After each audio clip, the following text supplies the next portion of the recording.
তুলে দেওয়া হয়েছিল, ল্যান্ড সিলিং চালু করা হয়েছিল, যে জমির পরিমাণ এত বেশি থাকবে না, এক একটা রাজ্যে এক এক রকম করে করা হয়েছিল ল্যান্ড সিলিং। একটু ভাবুন তো, মানি সিলিং কেন হবে না? ল্যান্ড সিলিং হয়েছে, মানি সিলিং কেন হবে না? অর্থাৎ আজকে এক একজনের হাতে লক্ষ লক্ষ কোটি টাকার সম্পদ। যে দেশের সংবিধানে সমাজতন্ত্র নামে একটা শব্দ আছে, যেখানে যেমন বই লিখতে গেলে ভূমিকা লেখা হয়, তেমনি সংবিধানের যে প্রিয়াম্বেল আছে, প্রস্তাবনায় আছে, সেখানে সামাজিক ন্যায়, অর্থনৈতিক ন্যায়, রাজনৈতিক ন্যায়ের কথা বলা আছে, সোশ্যাল জাস্টিসের কথা বলা আছে, প্রত্যেকটা মানুষের সামাজিক নিরাপত্তার কথা বলা আছে, যে সোশ্যাল সিকিউরিটি দিতে হবে প্রত্যেকটা মানুষকে। আমি সরকারি অফিসার ছিলাম, আমি রিটায়ার করেছি, আমি পেনশন পাচ্ছি। আজকে যে লোকটা চাষ করছে, ফসল ফলাচ্ছে, যে শ্রমজীবী মানুষটা রিক্সা চালাচ্ছে, সে যখন আর কাজ করার ক্ষমতায় নেই, তাহলে তার কেন পেনশন থাকবে না?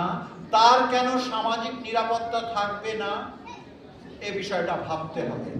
যে সোশ্যাল সিকিউরিটি, সামাজিক নিরাপত্তা থাকছে না, এবং তার পিছনে সবচেয়ে বড় কারণ যে এদেশে অর্থনৈতিক রাজতন্ত্র চলছে। অর্থনৈতিক রাজতন্ত্র চলছে। এই অর্থনৈতিক রাজতন্ত্রকে যদি আমরা না বুঝতে পারি, তাহলে আমাদের সব কাজ বৃথা হবে। যে আজকের দিনে যে দেশ চালাচ্ছে কারা? আমরা ভাবছি যে এমএলএ এমপিরা দেশ চালাচ্ছে না, তারও পিছনে আরেকটা গ্রুপ আছে।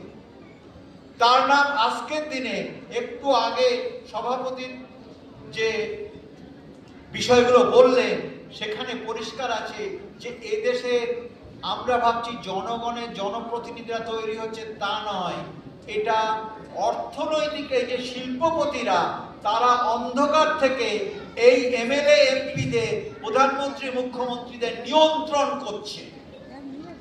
লক্ষ লক্ষ কোটি টাকা সম্পদ একটা দেশে, একটা শিল্পপতি তার 9 লাখ কোটি টাকা, 12 লাখ কোটি টাকা সম্পদ হয় কি করে?